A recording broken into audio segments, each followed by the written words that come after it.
Ni ndani ya shule ya wavulana ya Nyamagwa ambapo kulijaa na vifijo na nderemo kutokana na matokeo mazuri ambayo yataminiwa na pamoja na kutolewa mwaka huu. Wanafunzi waliofanya mtihani walisemekana kufanya vizuri na kuelekezea alama ambazo hazijakuwa zikitolewa katika eneo hilo kuonekana.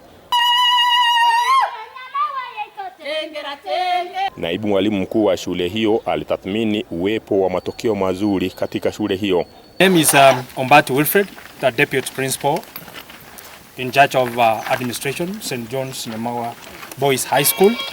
I am pleased to inform you that we have done well in 2022 KCSE results, whereby we had a candidature of 223 students who sat for the examinations. And of those students, 165 of them are proceeding to university. That means they got C+ and above. We began from B+, 3 students, B, 9 students, B-, 58 students, C+, 95 students, C, 37, and C-, 21. We don't have anybody at D+, D, D- or E, and there is no exam that was cancelled. And the mean is 7.0269, an improvement from 4.9713, which is an improvement of +2.0556, and we thank God for the good results. Wazazi na washikadau waliokuwa katika shule hiyo wakisherehekea uwepo na ushindi huo walikuwa na haya ya kusema.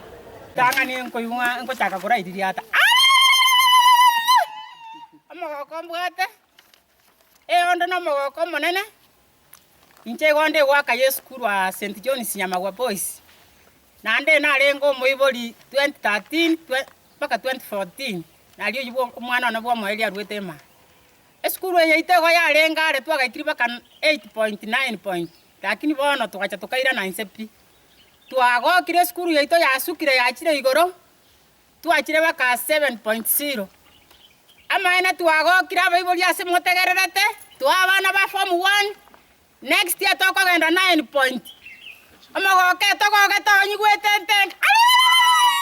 Shule ya upili ya wavulana ya Nyamagwa imekuwa ikifanya vizuri na ni mojawapo ya shule ambazo ni tanzu katika eneo la kaunti ya KISII, na uwepo wake na kufanya vizuri unaashiria imani na uwepo wa wazazi ambao wanajitolea kutathmini uwepo wa walimu ambao wanafanya vizuri katika eneo hilo. Nikiripotia Tawala TV, jina langu ni Gilbert Kobi.